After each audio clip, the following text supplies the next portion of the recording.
Welcome to CMO Huddles Studio, the live streaming show dedicated to inspiring B2B awesomeness. I'm your host, Drew Neiser, live from my home studio in New York City. And today we're tackling a leadership shift every modern CMO needs to understand. For years, we've been celebrating the hero leader, the smartest person in the room, the one with all the answers.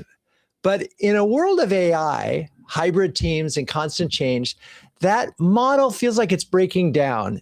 Today's most effective leaders aren't necessarily heroes. They're system designers. Instead of trying to outthink everybody, they build operating systems that help teams think better together.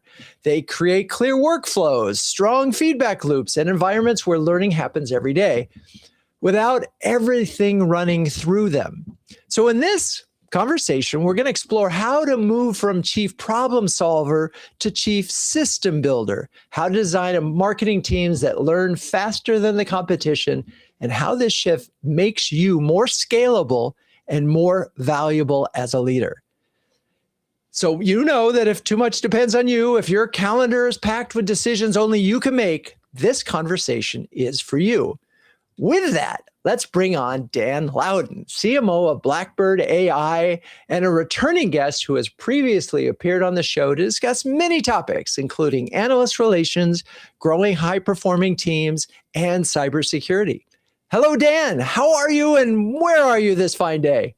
Hey, Drew. Good to see you again. Good to be on the show, and I am in New York City as well. I'm in our office and near Bloomingdale's, so it's a good day to be in the city. It is indeed. We had a little rain, but it's all good now. All right, so let's talk about how you build operating systems, if you will, that stay agile. And this sort of, it's almost a cliche to call it a fast-moving, tech-driven environment, but that's what you're in. So talk about that. Yeah, I mean, for us, I have three quick examples that I can share that we've turned into systems that have made us incredibly productive. Yes, we're leveraging AI in every way we can through the workflow, but I'll give you three quick examples. One is around content. We have what we call a Raven narrative intelligence team that publishes all these reports with primary research around how we protect customers from what we call narrative attacks. So they go into deep detail. It's incredible work. And then they pass that to us, and then we anonymize that as a marketing team so we can then publish that as a blog or as a report. And it's become this process where the analysts are very excited to participate. They want to be heard. And the process and the system that we created makes it super easy for them to publish without doing any extra work. We do take on the work and summarize things and polish it and put it out there. And from that, we've put out about 150 pieces of content over the past 12 months because we're leveraging all the reports they're already creating. So that system's worked really well across multiple departments, and it's been very successful with us. Another thing, we've been doing lightning strike announcements where there are important things that we want to put out and tell about the company or the industry. So the World Economic Forum risk report just came out, or a big Gartner report came out that said Blackbird's the company to beat in disinformation narrative intelligence. We have 10 lightning strike events happening, and we're repeating the process every time of what needs to be created and the workflow and how it's published and when it's published. So everybody participates, everybody gets behind it, and these are really important events for the company. And then finally, like I mentioned, Gartner's publishing a lot of reports on our topics that we cover. So we're leveraging their quotes and their quote systems over and over again and incorporating it in all of our content because it's really valuable what they're saying. So we're leveraging it across the marketing team, but incorporating other departments in it as well. So a lot of these systems relates to content, and obviously that my guess is that content is a huge part of your whole marketing program. 100%, right? We're a new category, so we have to educate the market. So content. And it can't be slop. It can't be boring, data sheets with marketing language. To be perfectly honest, it has to be hard-hitting findings, reports, use cases, customer stories, attacks on geopolitics, or we summarize, unfortunately, there are digital attacks on executives that turn physical. So we're able to protect the customers that we serve. So we leverage a lot of this content, but we anonymize it in a way that it's easily shareable and understandable, but without putting any risk, to the people we serve. Got it. And so when we go back to you as a leader, obviously you can't review all this content. So talk a little bit about the way you make sure that your team knows there's standards to be met, what is good, what isn't. Would Dan approve this or not? And, as a leader, setting the tone and the system, right, for this. I mean, I get all the content and that it sounds amazing. It feels like there's some leadership parts of this involved. I just want to make sure we uncover. So 100%, like guidelines are critically important. We have to give direction so that, say, like an analyst doesn't mention something that they shouldn't mention, or one of the content people on my team make sure something is anonymized in a way that, again, protects the customers that we serve. Or, hey, this is a topic that we don't want to delve into. Disinformation is a hot topic across the world. We just announced a big partnership with NATO, right? They're involved in disinformation attacks by Russia, China, North Korea all the time, and there's a lot of sensitive material. So we have to set up these guidelines so that my team feels empowered to be able to publish these things. And yes, I do have to be involved in the reviews pretty much towards the end of this, but it's written in a way where there's not much that I have to really look out for. Yeah, and given the fact that you mentioned earlier, you 150 pieces of content, you couldn't possibly read all those. No way. No way. And so the guidelines have to be very clear. The standards have to be very clear. And I seem to recall that one of your first hire was a very senior ex-journalist, right? Yeah, CBS News reporter. So that was my first hire. And that's why this is so important, right? Our target market, we work with chief information securities, chief risk officers, chief communication officers, and it has to be compelling content that's valuable to them, to educate them, to help them do their jobs better. So this has to be really, really good content. It can't just be AI generated and put out there. It needs to be personal, human, and really provide value to the people we're engaging with. Do you have a Dan GPT that your team can use and say, what would Dan say? The answer is yes to all the above in so many ways. We're using so many different tools to help us get a head start on things, because that's kind of how we're looking at thousands of data points in a narrative attack. We're using AI to help us say, here are the most important ones or the prioritized ones. And our customers are using that too. And that way we can make sure what we're publishing is going to have the best impact when we share it, right? But we're an AI company, so everything that we do is AI based, whether it's images or video or content, text that we create. And we're pretty productive with that. My goal is to have our company look like $1 billion company, but our marketing team is 5 people. I love it. Well, it's funny. I'm just thinking about this. So we do have a Drew GPT, which I use quite a bit, which helps with my writing and challenging my thinking and so forth. But I don't have a Drew GPT that someone could go on our team and say, what would Drew say? Yeah. And at some point in time, I think a lot of it's fear that if we do that, then we really don't need to work anymore. Yeah. I mean, I think we have to be human. We have to sound human. It has to be us, has to be our voice, and that's important. Yeah, I love it. Well, from a man who had a company named Human, I get it. All right, with that, let's bring on Katrina Klier, who is the CMO of eSource and an industry expert who's graced our stage before to discuss many topics, including fractional CMOing, content strategy, and the CMO's path to the boardroom. Hello, Katrina. Wonderful to see you again. Thanks, Drew. Thanks for having me. I'm on the road today, so in between places, but really happy to be here and join So, you. may I ask what country you're in? I am going back and forth between the U.S. and Europe for a variety of things. So I see. Okay, so on fine. the road. You are an international woman of mystery. We'll just leave it at that. So let's talk about AI. It's changing roles and workflows, and I'm wondering. So for eSource, how are you thinking about your team systems?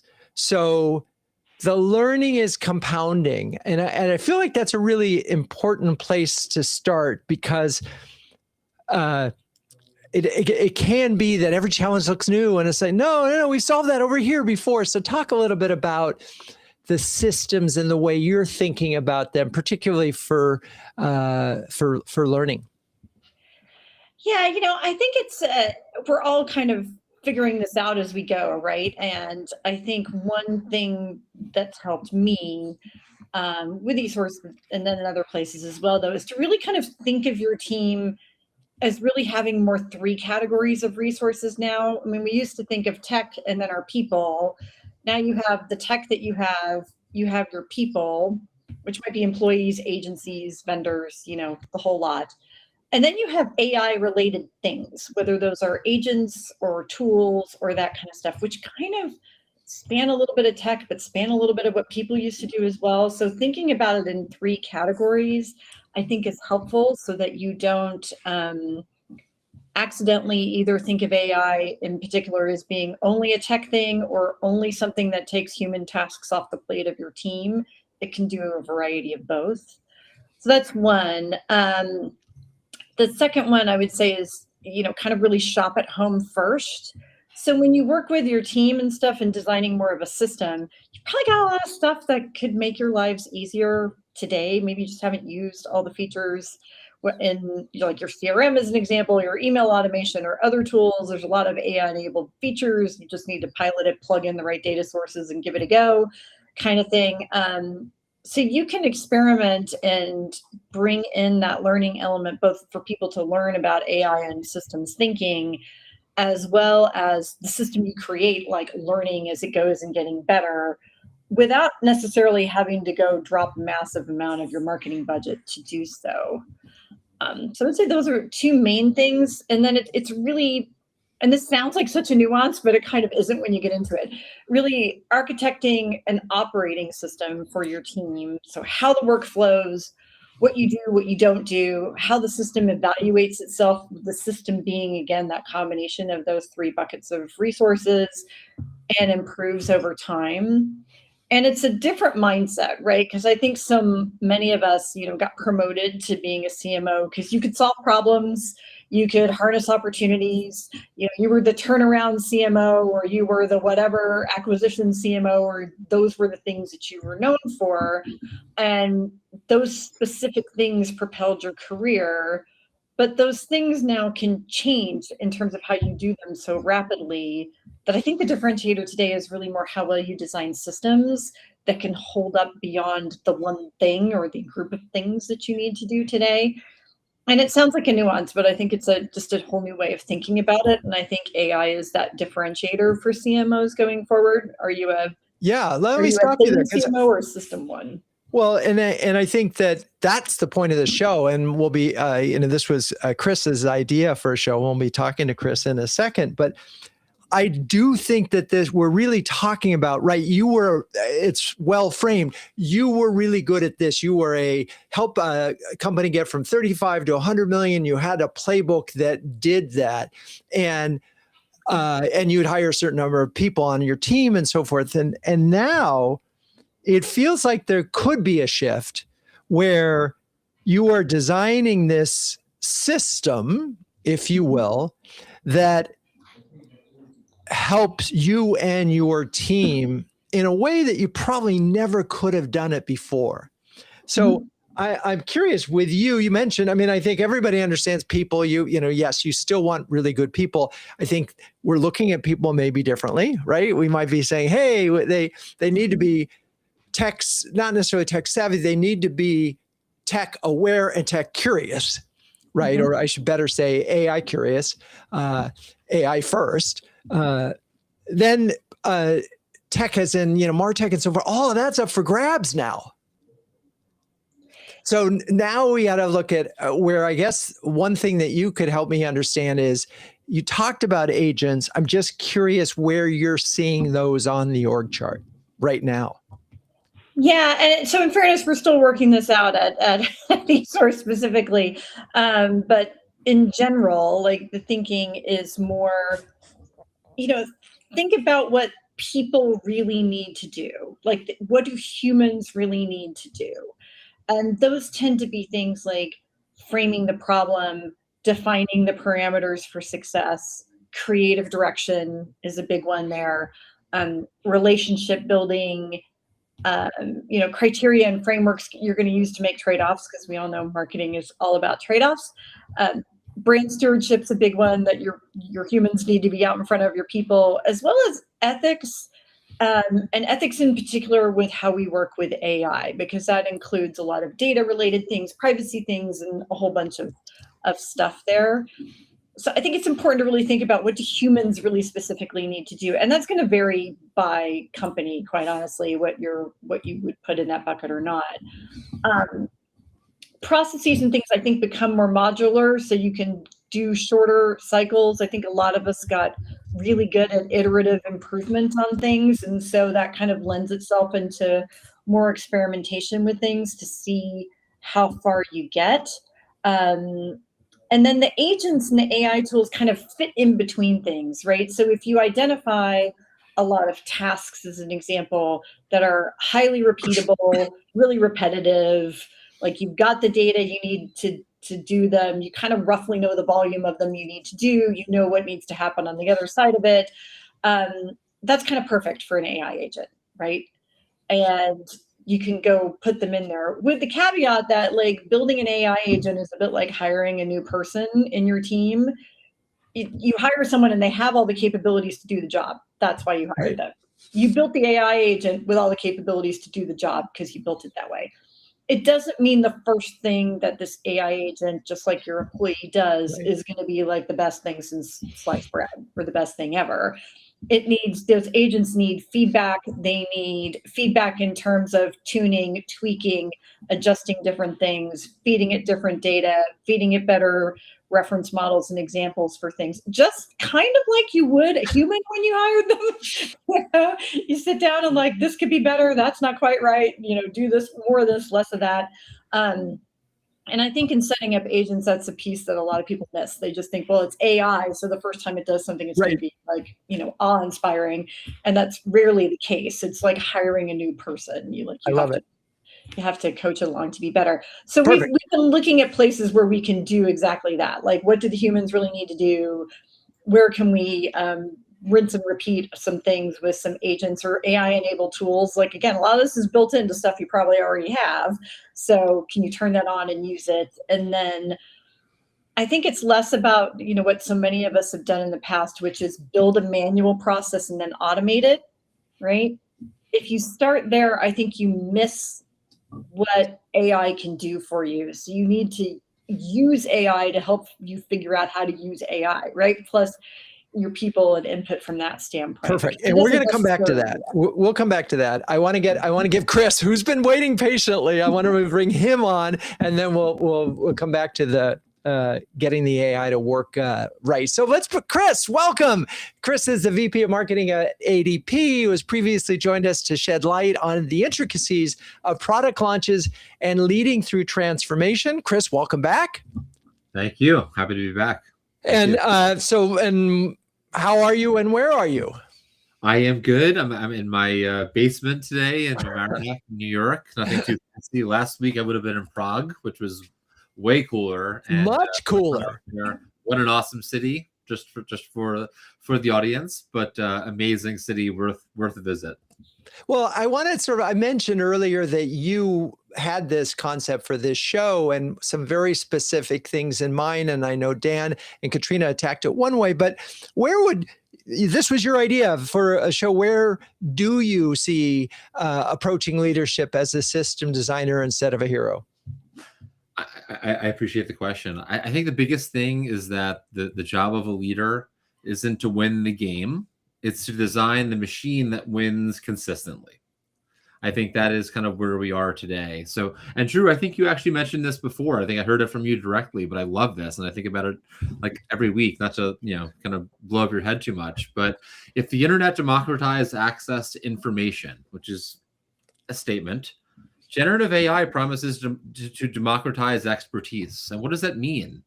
Right? Like that, in theory, really changes what leadership needs to be. So I believe personally that the future, the leader of the future is not the deepest specialist in the room. It's a generalist who can do two things extremely well. So the first one is learning new domains and challenges very quickly and very effectively, obviously AI assisted. And number two, age old, does not change, still relevant, building high performing teams, right people in the right roles doing the right things. So as I look at my organization, I try to think about it as more of an engineer overseeing the system. My job is not to execute marketing programs and events, of course it is, but it's really to build and refine a repeatable operating model that improves over time. So if hero leadership creates dependence on kind of approvals and things of that nature, I think system leadership creates progress. System leadership. All right. So what's so interesting, I always talked about the roles of any leader as three things. One, build the team. Two, set the vision. Three, allocate resources. But It's really set the vision, build the team, allocate resources. And what I love about your framing is learning new domains becomes a really interesting, in some ways that's sort of part of setting the vision, but that's a lot of stress right now. And I think a lot of CMOs are freaking out about, because there's an infinite amount of domains to learn right now. Yeah. Like, have you spent any time on OpenClaw? I haven't gotten there yet, but everybody's talking about it, right? Mm-hmm. So I'm curious, as you think about your personal journey to learn new domains as part of it, because look, we could talk about building high performance teams all day long, and I think we should, but it's this learning new domains that I think is the one that might give some CMOs pause.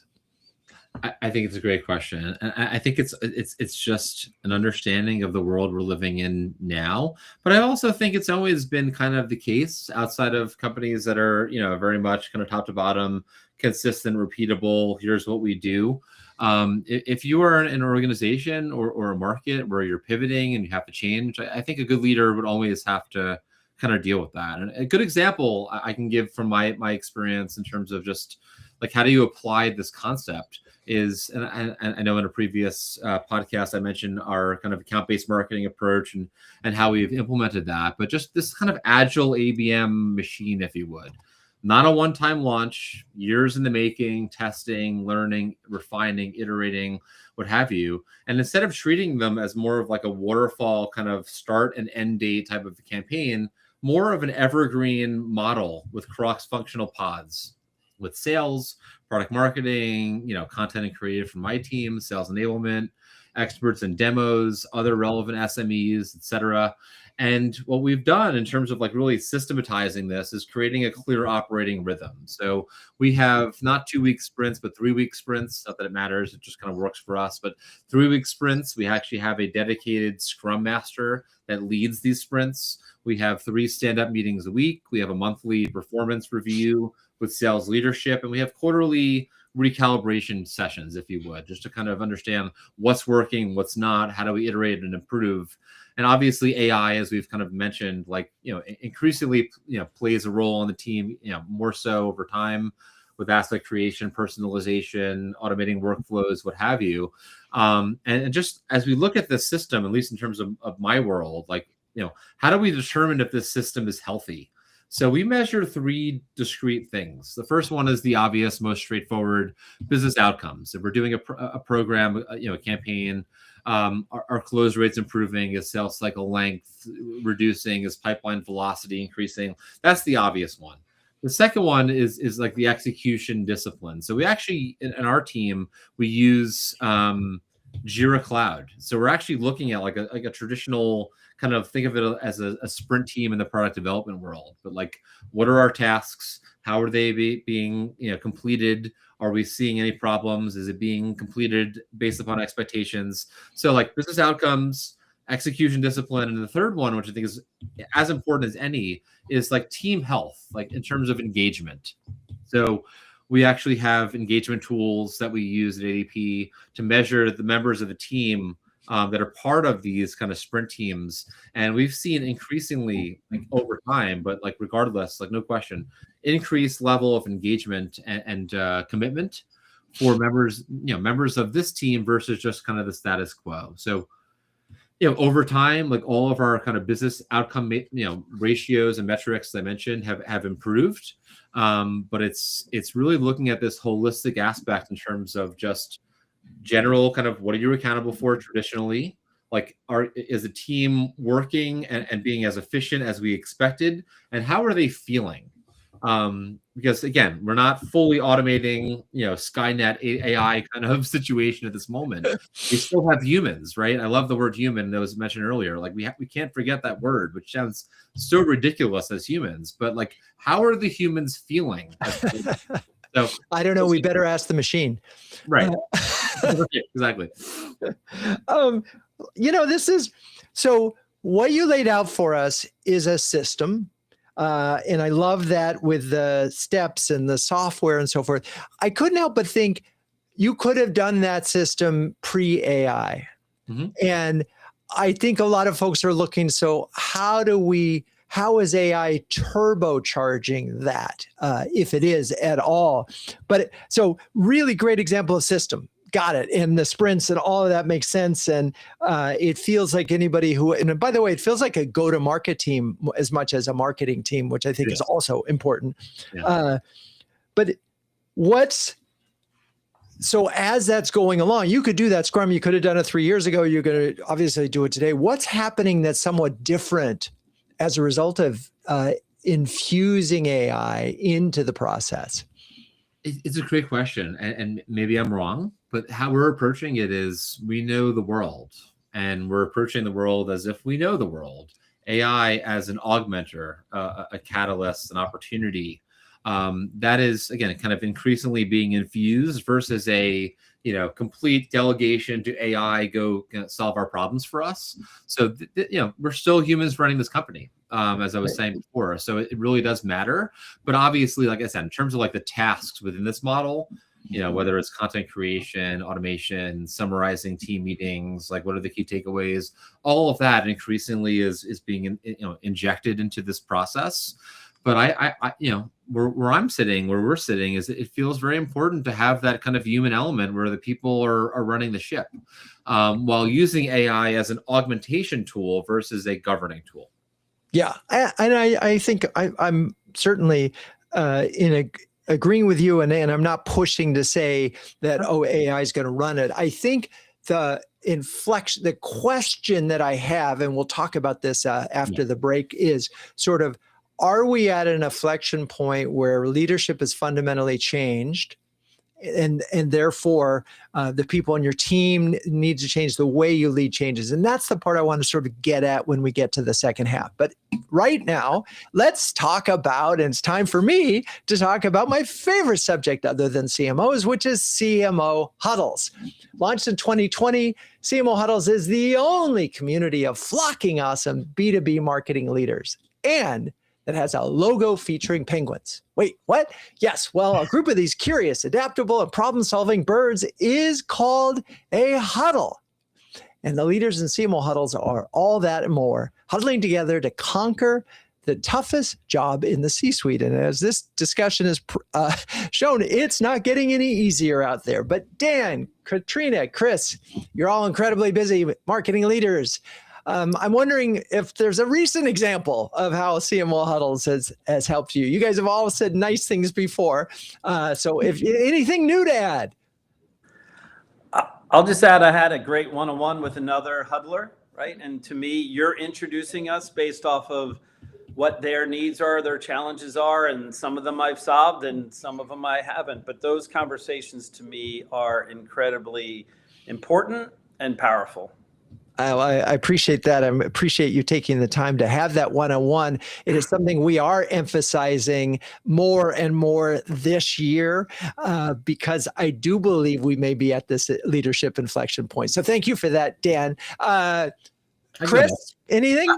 Yeah, I can go next for sure. I think two things, right? It's the networking aspect and the perspective gaining, kind of part and parcel. But no question. At one point last year, we were talking about our new measurement framework, and I was able to reach out to you and the team and CMO Huddles and get connected with an SME who was so deep in this, and it was enormously helpful. So I think those are certainly, there's many more, but those are definitely what's been pertinent to me. So Katrina, any additional thoughts? I agree with all that. And I would say just the network effect of CMO Huddles, because if you're trying to solve something, there's a good chance someone else in Huddles has solved it already, or has at least been thinking about it as much as you have, and two heads are better than one. So it's been incredibly helpful from that standpoint, and hiring people as I've been building teams, like some really great referrals from folks. I love it. All right. Well, we appreciate you, you three. If you're a B2B marketing leader who wants to build a stronger peer network, gain recognition as a thought leader, and get your very own stress penguin, please join us at cmohuddles.com. Okay. We did have a question from the audience while we had our lovely conversations, and they asked the sort of $1 million question or maybe it's $1 billion question. What do you think about AI and the ability to transform and make leaner companies? Anybody want to jump in on that one? Chris, I'm just looking at you. I'm happy to. In theory, yes, right? I mean, we all kind of feel this. It does feel, to me at least, that not only adoption, but I just feel like we're on the absolute peak of the Gartner hype cycle right now. I think this is different than things like IoT and 3D printing and maybe other things in recent years that have come up that are, kind of at that same kind of peak. I think this is clearly, systemic, and this is going to change the way in which we all work and operate, communicate, and we can go into the dystopian, kind of,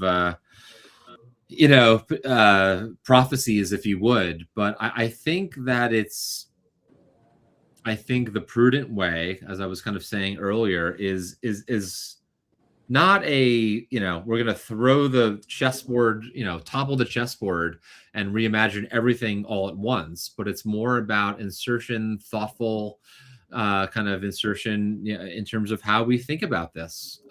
Yes, and I've heard Sam Altman and others mention that we'll, in the next 5 years we'll have the first single person $1 billion market cap company, and maybe that's true. But I think just generally for the masses, it needs to be more of an augmentation engine.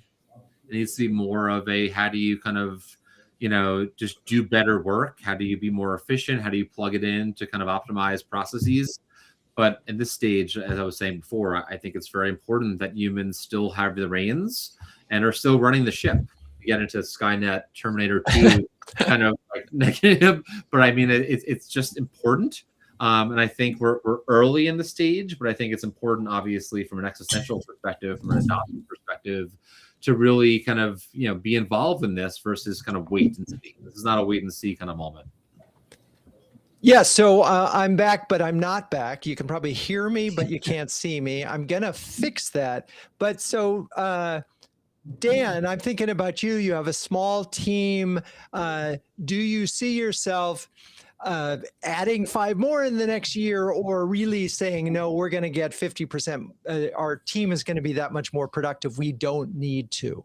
Yeah, great question. I mean, I think we're still going to need more experts to join the team, my team, there's no question, right? But we're going to make those experts more effective, more efficient. And I like what Chris said is like, with AI, we're going to enable our systems to win more consistently, be more repeatable, right? More scalable, and more valuable in my mind. But it's going to give us better ideas. It's going to make what we create that much better. I look at AI as a good friend or a colleague or an assistant that can help me be better, it will help my teams be better. So I do feel we're at this inflection point.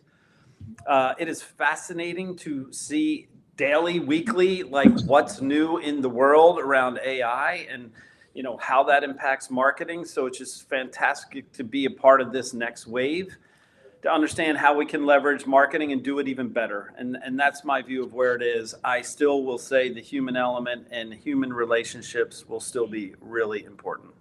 Yeah, it's funny. I've been using the tool a lot for strategic work, and I'm also listening to the AI-driven leader right now, and my mind is spinning with how much the tools can do as an augmentation, but the speed at which it can do it certainly frees me up to do other things and frees our team up to do other things. And I know it's funny. I think larger companies, and you may be seeing this, Chris, larger companies are struggling because not, say 25% of the employees adopted this stuff and went crazy. And then 25% said, no, it's using, for whatever reason have an issue. And I just don't know if there's room on any team at any company for anyone who is not, I'm going to say, an AI first thinker. Anybody want to argue with me on that? Go for it. Come on, let's get spicy. I think it's hard to be an AI first thinker, and there's so many companies and major literally centibillionaire brands that are out there that have gone all in on this. I mean, I think about Salesforce, I think about others, like, for sure, and it makes sense. And listen, we're marketing, right? We generally want to be ahead of the curve. We want to be a visionary, depending upon the brand. We want to be out there and kind of profess this vision. It's just so unpredictable now. I think more than any time probably in human history. For 75,000 years, I really do believe that.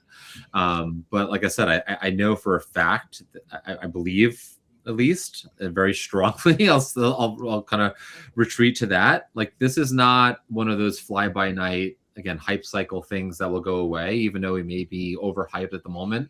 This is clearly a structural type of a change. So we have to embrace it, but I think we have to not be crazy.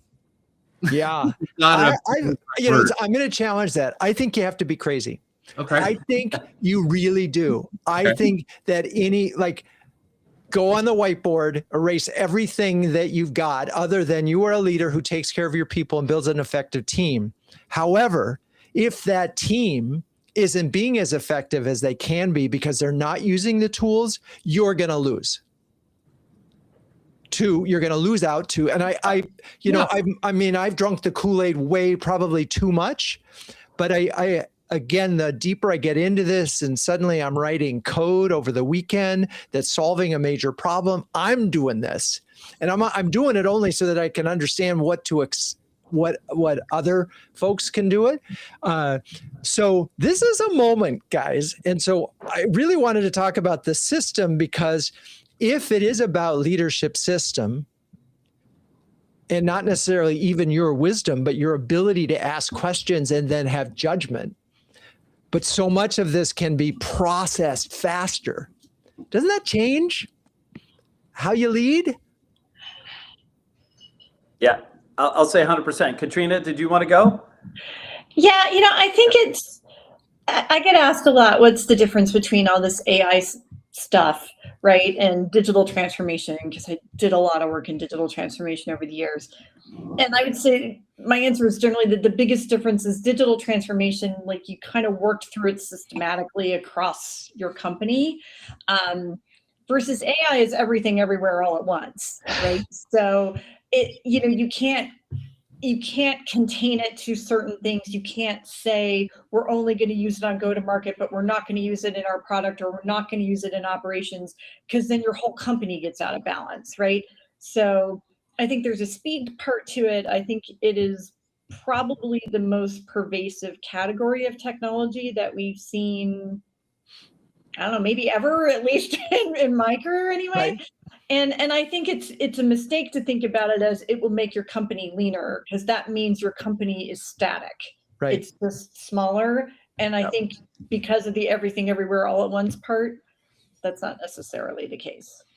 I, just agree that this, I don't want to, if you had 5 people and suddenly they can be 4 times more productive, in theory, you should be able to help the company grow. But I do think there is a gap, and I wonder if this is fair. You're building a system that relies on your team members to do stuff, right? And in theory, they're doing it in AI-powered stuff. But I'm wondering if you're investing enough in training so they actually, at least at this moment in time, know how to do stuff. And then 3 months from now, know how to do stuff. And so, because it's kind of hard to just say, okay, go figure it out. Ask the AI what I could do with this today to make my, and so I'm wondering, and Chris, yours is a big company. Is training part of what you're doing as a leader to make sure the people on your team are deploying and operating under your system, but better and faster? I'll go in first. I think yes, no question. How do you use these tools? What are the new tools? They're all emerging, profound. It's not obviously we're way past like just ChatGPT for writing emails. We're way past that, as we know, in terms of process automation and all of that. But I think it's I'm going to come back to the humanity for a second, because I don't want to lose it, because later too. Like I think it's most effective not as a you tell me what to do AI, but I want you to be faster, help me with this task, help me design this, maybe help me think about this in a way I haven't thought about it before. But generally, I still think it's important to have the humans governing the approach. Let's have a podcast in 5 years. Let's have a podcast. Most likely there will be the Drewbot doing these interviews. I'm pretty sure. Right. Yeah. Your avatar. And then I'll be going into, it'll be interviewing your things. It's funny you mentioned writing your emails.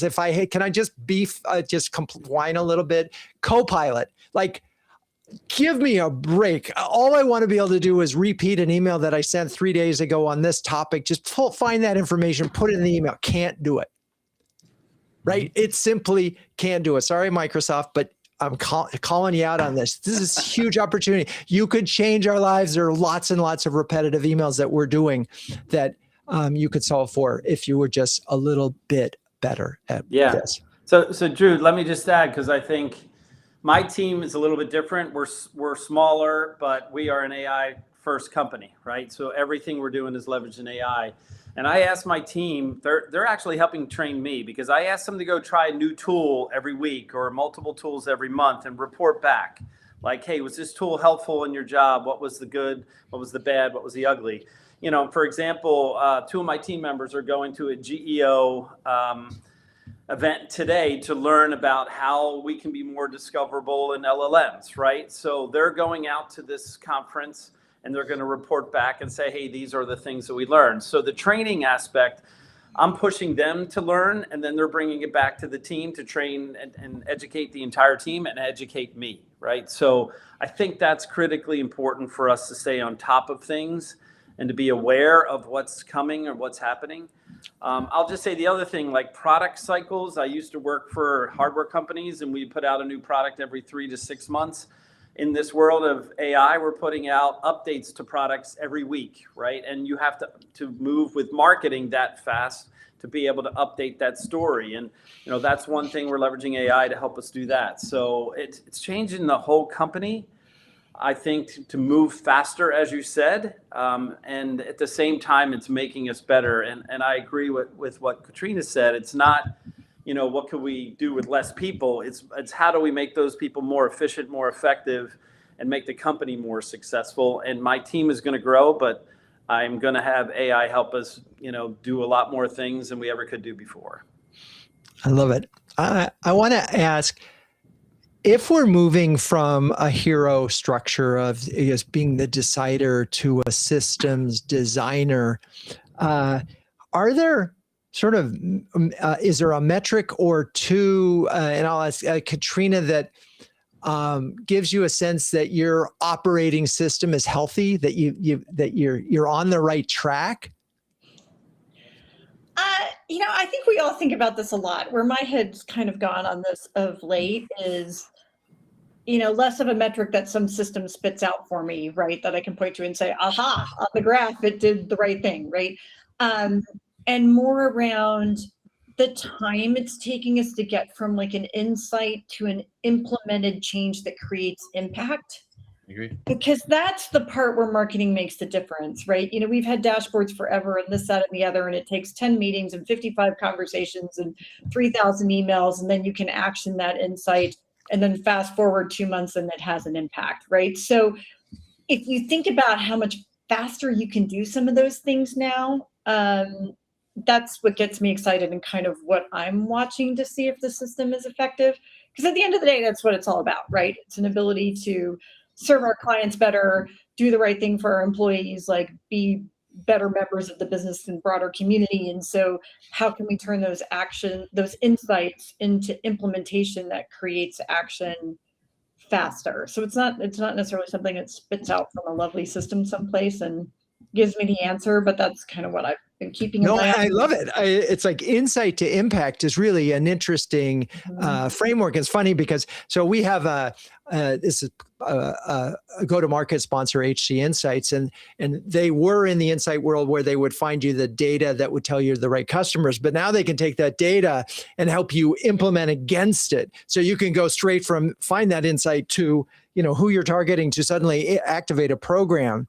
And when I think about that, I go, okay, the human in the loop is still there, but man, it finds the insight, and then it's speech and impact. But that's a great framework. I think that's a really interesting way of thinking about this. Dan or Chris, did you want to weigh in on this system metric notion? I mean, I'll just say from a production perspective, that's how we look at it: is are we producing better content? Are we producing better outcomes? And do we see that in, more inbounds, more pipeline, more customer success, more feedback from customers? And to me, those are the metrics that we normally track. Are they getting better because of this? Got it. Okay. Yeah. And Chris? True. I think I mentioned it before, but it's three things. Like the first one is obviously the business results. Are we being effective in terms of pipeline generation, win rates, what have you? Are we kind of getting through those tasks that we need to deliver, which we've all agreed upon in this system, if you would, effectively? And then, like I said, how are the people feeling that are part of these teams? Because if they're melting down, that may be a great system I'm presenting to the CEO, and then it's like not great. So I think it's those three elements from us. Yeah, it's like I can just feel it. I love your scrums, Chris, but 3 weeks is killing me. Yeah. And I mean the irony is that scrums used to be 4 weeks or 6 weeks, and now it's 3 weeks, and the machine, and all you have to do is run it through the AI, and the AI will say, "Oh yeah, we could take a week off of that. Just do this." That's right. Yeah, and Chris, your point about team health, I totally agree. I had my team in the office with me over the past 2 days. It's important to still get together, right, and sync up and make sure everybody's feeling good about things and what's working, what's not, and those are discussions. So I think the team dynamic is really important that you point out there. 100%. Well, last thing, if I could say, Drew, not to hog too much of the airtime, but like Dan, couldn't agree more. Like we're people. And like, I think COVID was an accelerant, no question about it. But this whole notion of like completely remote work, and I know a lot of companies operate that way and they're very successful, some of them, and that's great. But like people are meant to be with people. And like, there's just, I will fight to the death about this. Like there's no substitute for that of getting together, whiteboarding, collaborating, getting to know each other. You can't replace that as long as people are having jobs, and it's not all agents. So God forbid that happens. Maybe it will, but for now, people have to be people. You're making me, I feel like I'm going to break out in a Barbra Streisand song. People who need people. Holy cow! And yes, I think it could be tempting. If you were a PE-backed firm, they might be putting a lot of pressure on you as a leader in the organization. And I think part of this conversation is about the world is shifting a little bit, or a lot. A lot. And you are still going to need human, but I think the type of humans, not the way you treat humans, that can't change, right? We still need to be, but you might have a slightly different makeup of those folks based on the skill set. And it's funny, this may be a terrible example, but I did talk to a CMO who said, I'm not as strong at product marketing, but you know what? I built a sort of program for myself and I can fill in that gap. So I'm not going to hire a product marketer right now. I'm going to hire somebody else who can help me do this. So that kind of decision was never possible before. Mm-hmm. So you're still in the business of allocating resources, right? And that is fascinating at this moment, because it's like, okay, what are we really going to allocate towards? And what's really hard is it's almost impossible to keep up with what is possible right now. So God bless you for doing what you do, and fighting the good fight. Thank you for that. I wanted a new way to wrap up, which is, if you could, you've all participated in this conversation, if you could provide your one key takeaway from today's conversation, not necessarily something, maybe you heard it from one of the other guests, but give me one key takeaway from today's conversation. And we'll start with Chris, because you were last at the start. I think the big takeaway is we all appreciate the world we're living in, but we're all figuring it out. And I don't think anyone has truly figured it out, partially because technology is evolving so fast. But generally speaking, this is bigger, like we were saying. This isn't some IoT thing or whatever. Like this is an existential, like, I heard estimates of, 10-20% of the employed workforce in the United States in 5 years being unemployed. Like, what does that mean? And that's not, that's obviously separate from our jobs in terms of achieving outcomes and selling, and of course, but I just feel like there is a bigger implication of what we're all talking about. Not that anyone's going to take a stand in a capitalist society. I'm not like making a political statement, but I'm not at all. I like, of course, we're here to make money. Like, let's not make a mistake. But I think there's additional consideration of, like, how do we think about all of those things versus just, I had a team of 49 and now I have 47 agents and 2 people and I'm so happy. Like, is that good?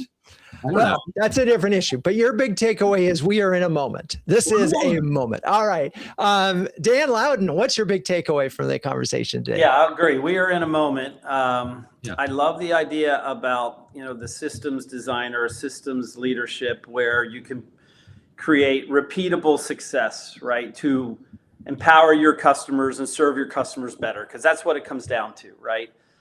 So how that's going to play out over time with people versus AI tools and agents, it's really going to be fascinating to see. But I think it comes down to, how do we serve our customers better? And if we stay true to that, then I think we'll find the right balance. Love it. And Katrina, one quick takeaway. At the risk of being cliche, I think you have to be very comfortable being constantly uncomfortable, because that means you're growing, right? And it's important for your team too. Humans need context, right? Humans need a lot of context. And so part of that context is, it's okay to try stuff. It's okay that some of it's not going to work. It's okay to experiment. It's okay that you don't have all the answers, because nobody has all the answers for this, right? And so I think it's that we're all used to being uncomfortable in moments of time, but your new homeostasis is a constant state of uncomfortable, which I think is foreign to most of us. But it's a good thing at the end of the day, because it means you're growing and you're learning, and your team is too. I love it. All right. Well, I am certainly getting more comfortable being uncomfortable, but not when it comes to talking to you guys. It is a treat for me. So thank you, Dan, Katrina, Chris. You're all amazing sports. Thank you, audience, for staying with us. Please join us in 2 weeks, when we'll be talking about peer leadership with the executive team with Allison Havner, Lori Colombe, and Kathy Johnson. Cue the music. CMO Huddles Studio is produced by Melissa Caffrey. Our production assistants are Laura Parkin and Ishar Cuevas. If you'd like to learn more about CMO Huddles, please visit CMOHuddles.com. I'm your host, Drew Neiser, and until next time, keep on sharing, caring, and